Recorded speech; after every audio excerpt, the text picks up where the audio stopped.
Too young, too quiet, too ordinary. When the convoy stalled at the canyon choke point, an enemy fire pinned Alpha Team behind shattered stone. The veterans waited for orders that never came. The major barked commands, but nothing worked. Then the radio cracked through the chaos. Static. A breath. Iron Wolf, you're up. Every head turned. The rookie slowly reached for the headset. The major frowned. Stand down. But command repeated it, louder this time. Iron Wolf, execute contingency Black Frost. And suddenly, the ignored rookie wasn't a rookie anymore. The heat hit like a wall at 0600. By 0700, it was personal. Sergeant First Class Dana Whitfield stood at the rear of the staging vehicle and watched the new transfer the same way you watch a stray dog wander into traffic, mildly curious, mostly resigned. Private First Class Sloan Mercer had arrived 3 weeks ago with no fanfare, no backstory anybody could confirm, and a duffel bag that looked like it had survived a deployment it wasn't supposed to. Nobody knew where she'd transferred from. Nobody asked twice. Whitfield didn't make determinations on people until she had data, and Mercer had given her nothing to work with. The woman was quiet, in a way that wasn't shyness. It was the quiet of someone who had decided that most conversations weren't worth the expenditure. Mercer. Whitfield didn't look up from the map table. You're on fuel inventory. Mercer moved without a word, picked up the clipboard, started walking. Whitfield watched her go. Nothing. No annoyance. No enthusiasm. Just motion. Major Patricia Forsyth arrived at 715 inches, the way officers arrive when they've spent years making entrances. The dust parted. The junior enlisted straightened. Forsyth was 43, lean and angular, with 4 combat deployments and a chest full of ribbons. Her reputation preceded her by 5 kilometers in any direction. She dropped her kit on the table, studied the map. Team status? Alpha Mobile. Bravo down 1 vehicle. Fuel resupply in progress. Whitfield paused. New transfers handling it. Forsyth's gaze shifted. Found Mercer at the fuel line. 2 seconds, no more. She certified? On paper. On paper. Forsyth looked back at the map and didn't look at Mercer again. The briefing was at 0800. 12 personnel under canvas, Forsyth at the front with the clipped cadence of a commander whose words had worn grooves in her throat from repetition. Convoy route is Route 7 North through Sector Green. Choke point at kilometer 14 Canyon approach, 2-lane, no maneuver room. Intel says cold. We move fast. Stay tight. Through before midday. Corporal James Whitmore, QRF on standby. 30 minutes out. We won't need them. In the back row, Mercer had a small notebook on her knee, writing, not raising her hand, not making eye contact. Forsyth noticed. Mercer. Problem? Every head turned. Mercer looked up without hurry. No, sir. Then put the notebook away. She closed it, set it in her cargo pocket, looked straight ahead. After the briefing, Staff Sergeant Raymond Cutter fell into step beside Whitfield. Cutter was blonde, loud, useful, the way a sledgehammer is useful, effective within a narrow range, destructive outside it. What's her deal? No deal. She doesn't talk. I heard she was busted down. That's why she's here. I think it doesn't matter until it matters. Whitfield picked up her kit. Let's go. At 0845, the convoy rolled north. The radio ran standard comms checks. Every unit confirmed. Mercer confirmed last, flat and clean. 27 confirmed. Forsyth's thumb came off the transmitter without response. The canyon walls rose gradually on either side, narrowing, pressing in. Forsyth's eyes were on the route, not on the young woman 2 vehicles back who had stopped writing and started watching the ridgeline. The canyon mouth looked harmless. That was the first problem. Every choke point wore harmless like a costume. The convoy entered at 0920. 6 vehicles, close interval, combat speed. The walls rose 15 meters on both sides, fractured dark rock. Good cover for someone with patience. Bad terrain for someone trying to maneuver. Mercer had been watching the upper edges since kilometer 11. At kilometer 12, she leaned toward the driver, Specialist Brett Okafor. Slow down. Orders are 15%. Do it. Okafor hesitated. Slowed. The radio crackled. Forsyth, 2-7, close interval. Mercer put her hand on the console. Gently. Minor fuel irregularity. Tell her. Okafor transmitted it. Forsyth copied. Mercer went back to the ridgeline. At kilometer 13, she sketched the canyon walls, the road, 4 X marks at ledge positions she couldn't see, but whose angles she could calculate from the terrain. Checked what she could confirm visually. Her jaw tightened. At kilometer 13.4, she hit the secondary tactical channel, 2-7, requesting 10-second hold. Forsyth cut her off. Not cleared for tactical requests. Keep moving. Major. The upper ridge. Stand down. Final. She released the transmitter. Looked at Okafor. When we stop, passenger wheel well. Fast, no questions. The first shot came 4 seconds later. Ranging shot. Lead vehicle, passenger quarter. The canyon turned it into a sound that came from everywhere at once. Then a second round hit the road ahead, and the convoy stopped. Contact. Upper ridgeline. Cutter, loud and clean. Multiple positions.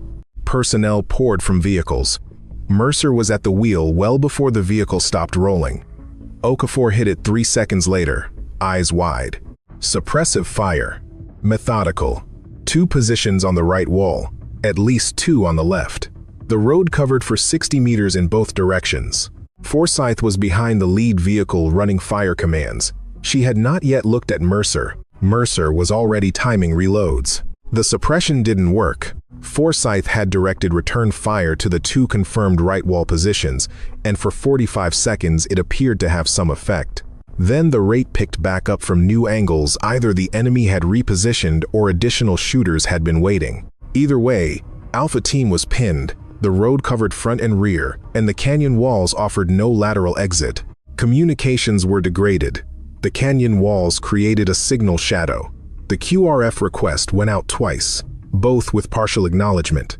At 0937, Specialist Derek Monroe took a round through his upper left arm through and through, bone intact. Staff Sergeant Thomas Beaumont got him behind cover and started a field dressing, while Monroe expressed himself at length. Forsyth was in motion, moving between positions, directing fire, trying to reassemble a plan through force of will.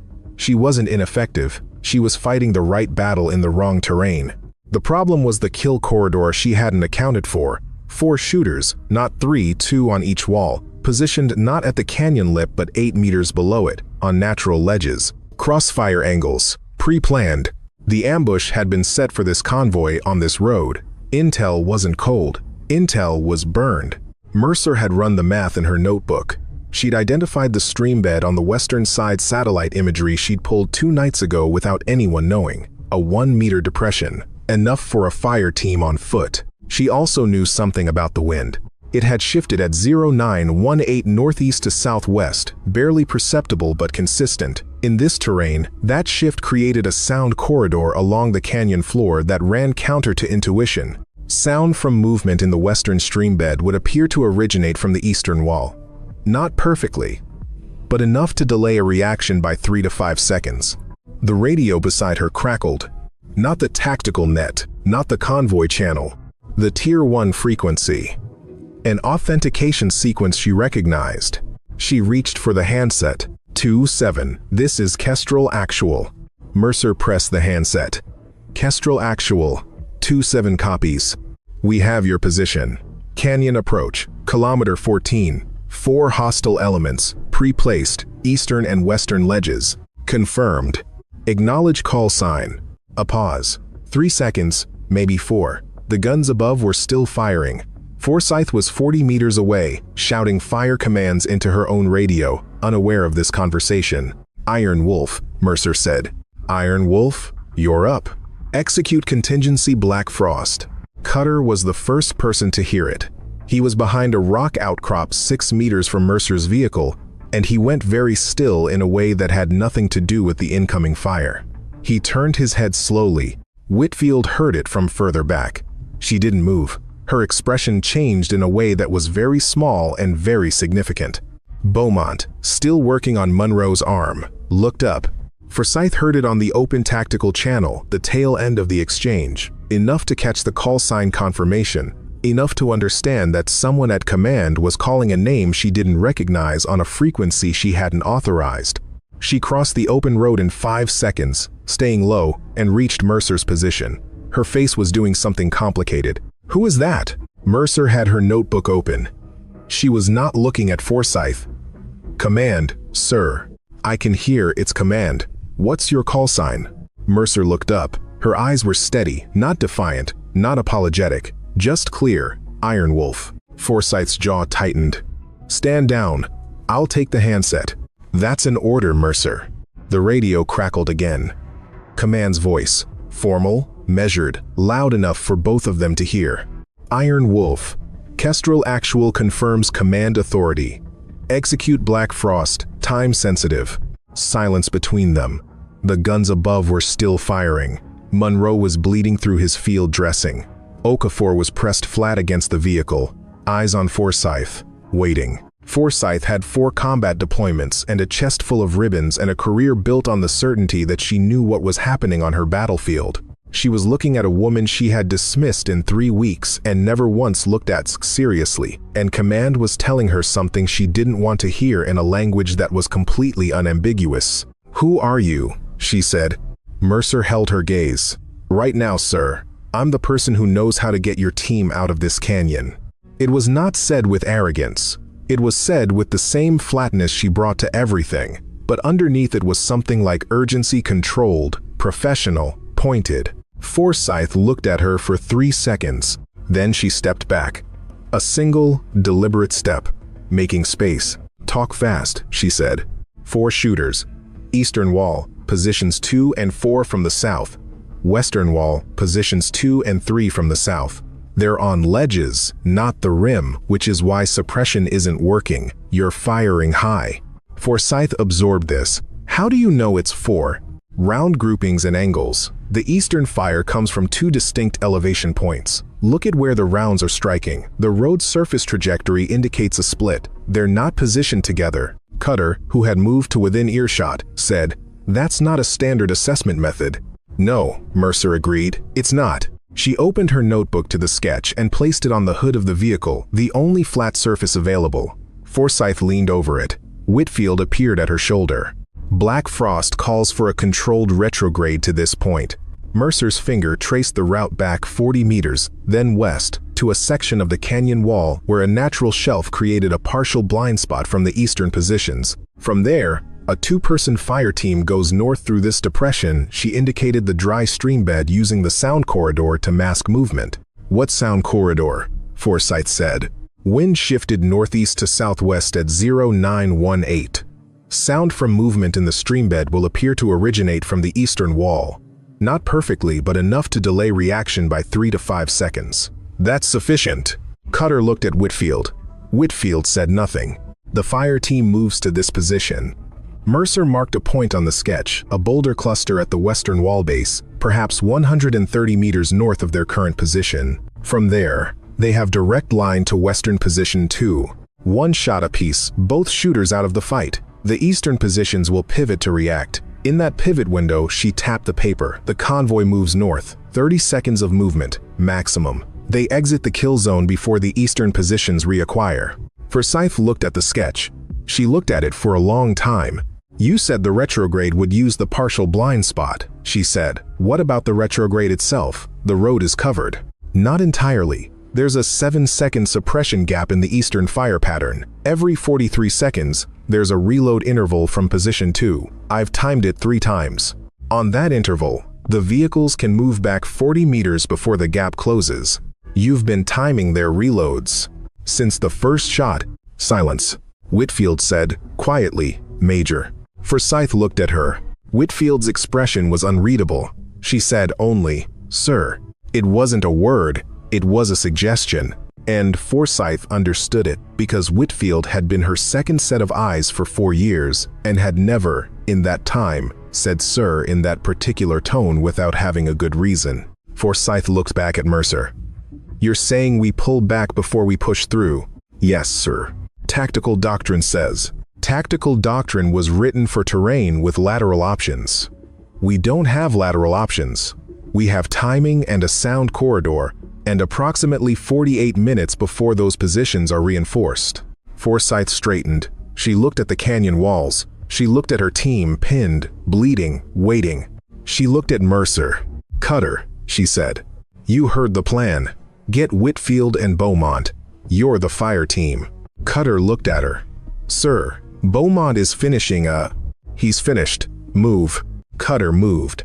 Forsyth turned back to Mercer. "You're coordinating from here." "Yes, sir. If this goes wrong, then it's my call and my record, sir."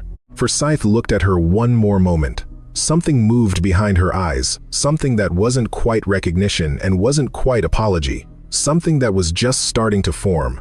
"Don't let it go wrong," she said. 43 seconds later, on Mercer's count, the vehicles moved. The retrograde worked. 7 seconds was enough. Not comfortable, not in any definition of the word, but enough. The vehicles moved back 40 meters in the reload window, tight and fast, and reached the partial blind spot before Position 2 cycled back into action. Nobody spoke.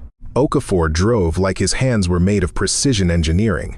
Cutter, Whitfield, and Beaumont were already in the stream bed, moving north in a low crouch. The wind was doing what Mercer had said it would do. From the eastern positions, the sound of the three figures moving in the stream bed appeared to come from approximately 20 meters east of their actual location. A perceptual trick of terrain and air movement that wouldn't fool a trained observer watching directly, but fooled two people watching a road while maintaining fire lanes. The eastern positions held their angles. The fire continued, directed at the empty convoy position. They had bought themselves perhaps 6 minutes before the enemy realized the convoy had moved. Cutter covered the distance in 4 minutes.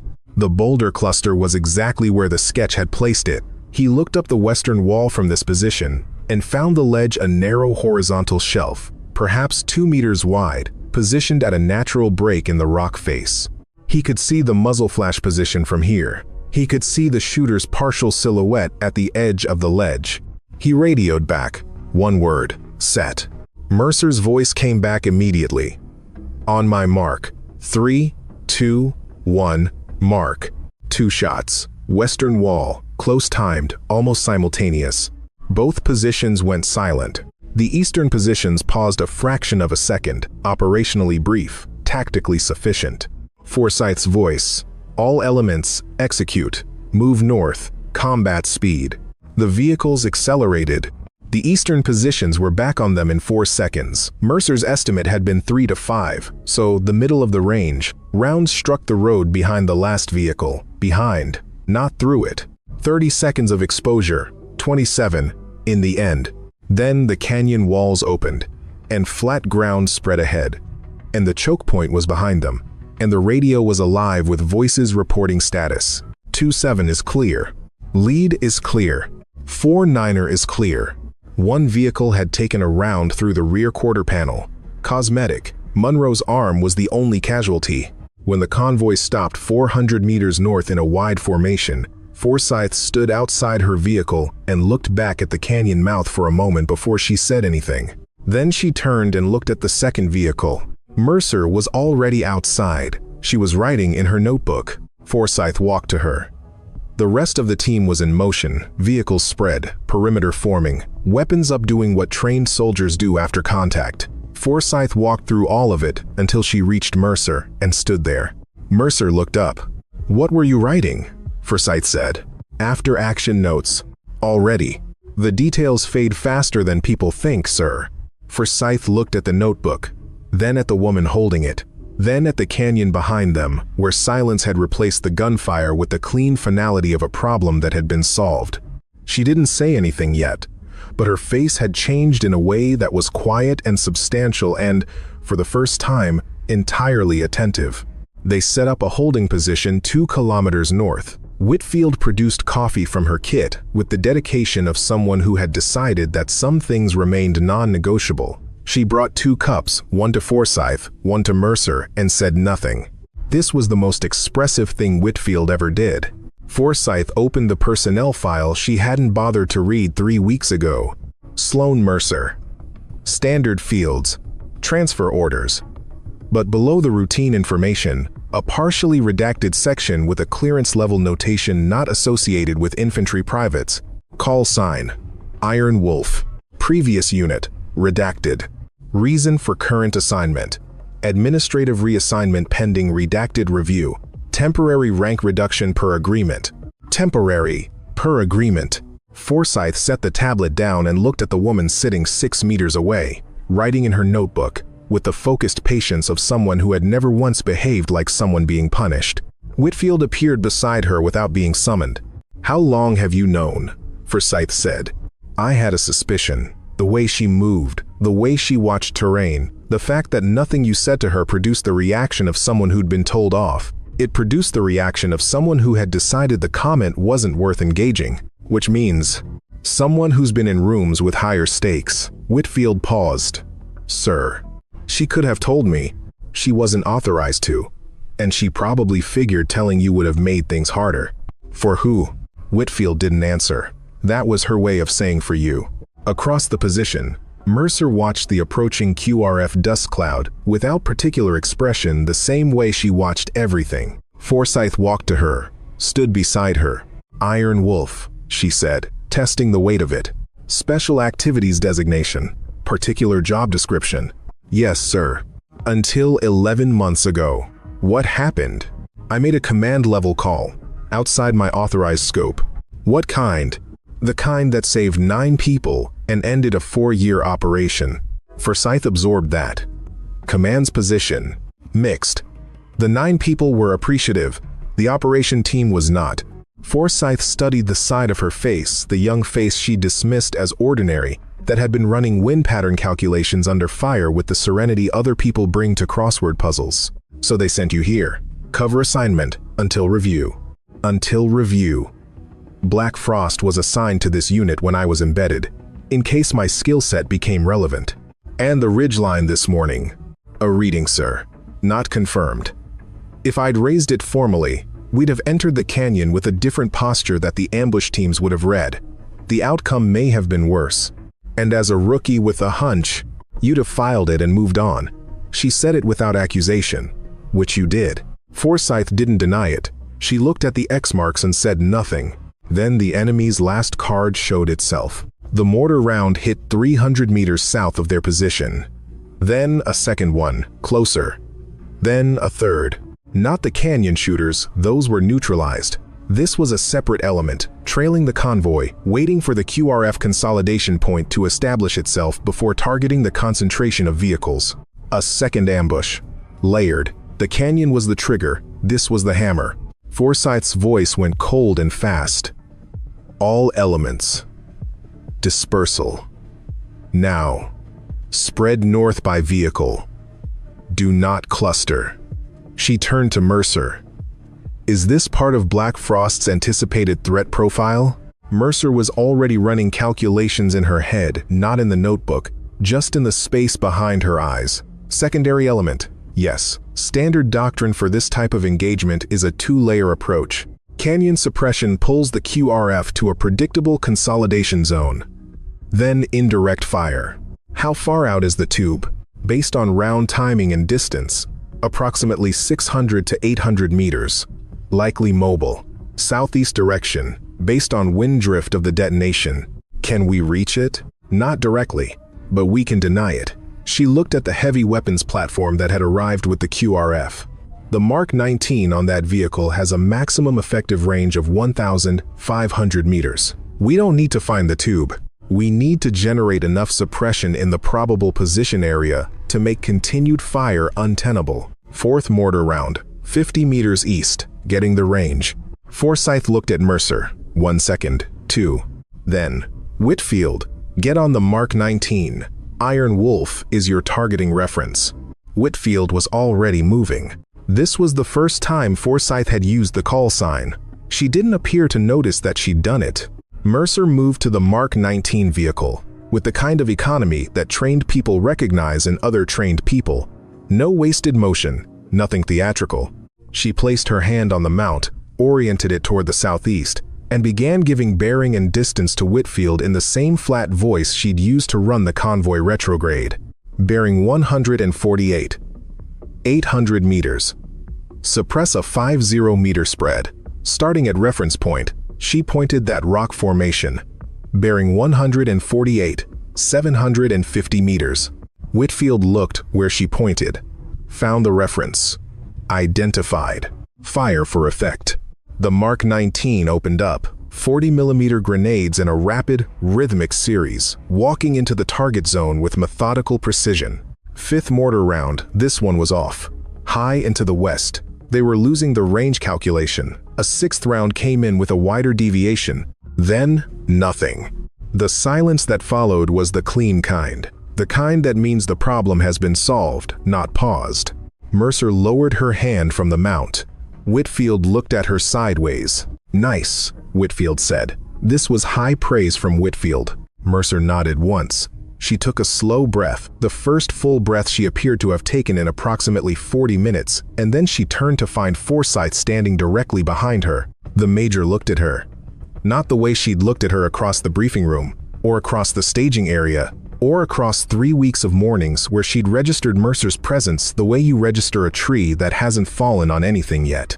She looked at her the way you look at someone you have actually seen. "All clear," Forsyth said into the radio, not taking her eyes off Mercer.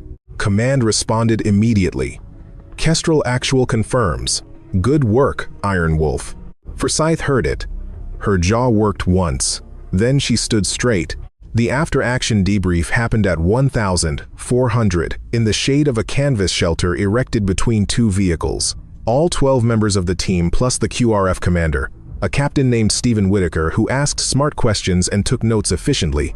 The structure of the contact was laid out: the canyon ambush, the radio contact, the retrograde, the fire team's neutralization of the western positions, the convoy breakout, the secondary mortar element, the Mark 19 suppression. Whitaker listened, he wrote. At the end, he said, "Casualties? 1 through and through, non-critical." Forsyth paused. The plan kept it at 1. Whitaker looked up from his notes. "Whose plan?" "Iron Wolf's." A beat. Whitaker looked at the name in his notes, checked the manifest, found it, looked at Mercer, who was at the end of the table, notebook closed in front of her. The plan originated with PFC Mercer.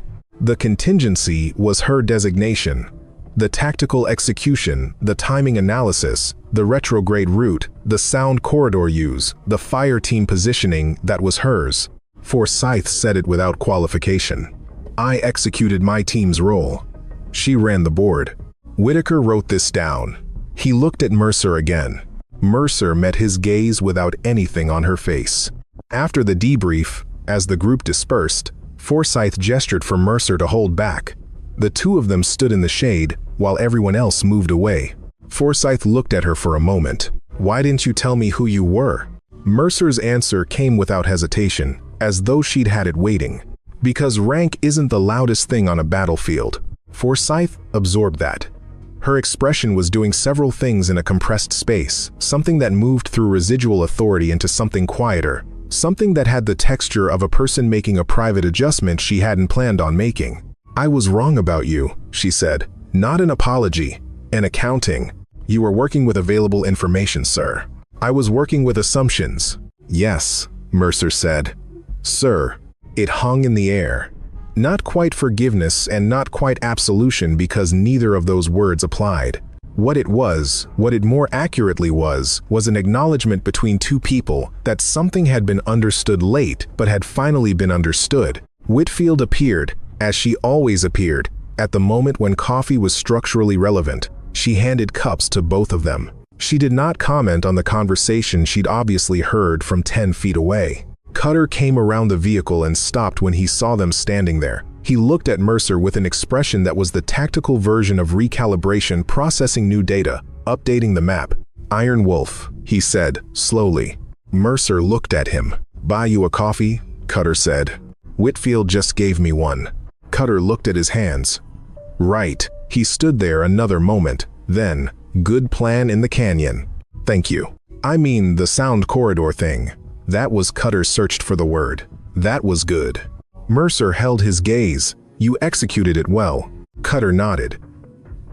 The nod had the quality of something being settled. Monroe, arm newly wrapped, appeared at the edge of the group and looked at Mercer with the particular regard of a person whose blood is still inside their body, partly because of someone else's foresight.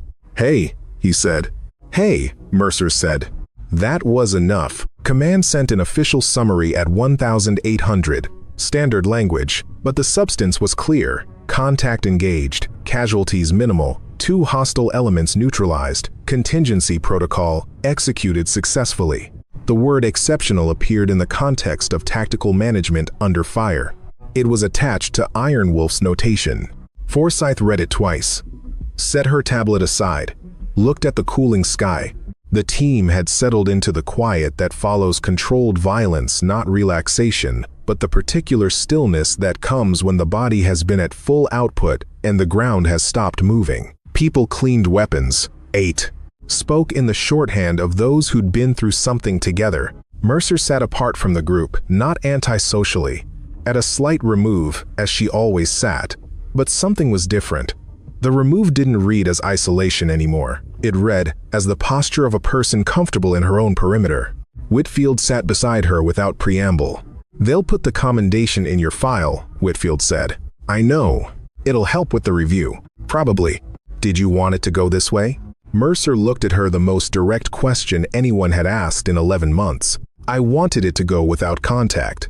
Getting shot at is never the preferred outcome. But given the contact, yes, I wanted it to go this way." A pause. "The review matters. Getting clear matters." "Clear of what?" "The decision I made 11 months ago was the right one. But the system doesn't clear people for being right. It clears them when it has enough information to make a ruling that doesn't create a larger problem downstream. Today generates that information." "Cold," Whitfield said. "Practical. Same thing. Sometimes." Mercer almost smiled. Brief, partial, gone. But Whitfield caught it. Forsyth's footsteps had a particular weight. She came and stood above them both. "Command wants a full debrief at 0600. They're sending a liaison." She paused. "With your actual rank insignia. The review board has been accelerated. Today's action was considered documentation sufficient for the purpose." Another pause. "You'll be leaving us." The words had a texture not entirely professional. Mercer nodded.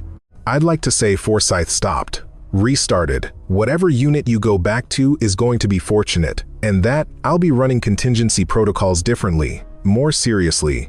"That's a good change, sir." "Yes." Forsyth exhaled. "I know."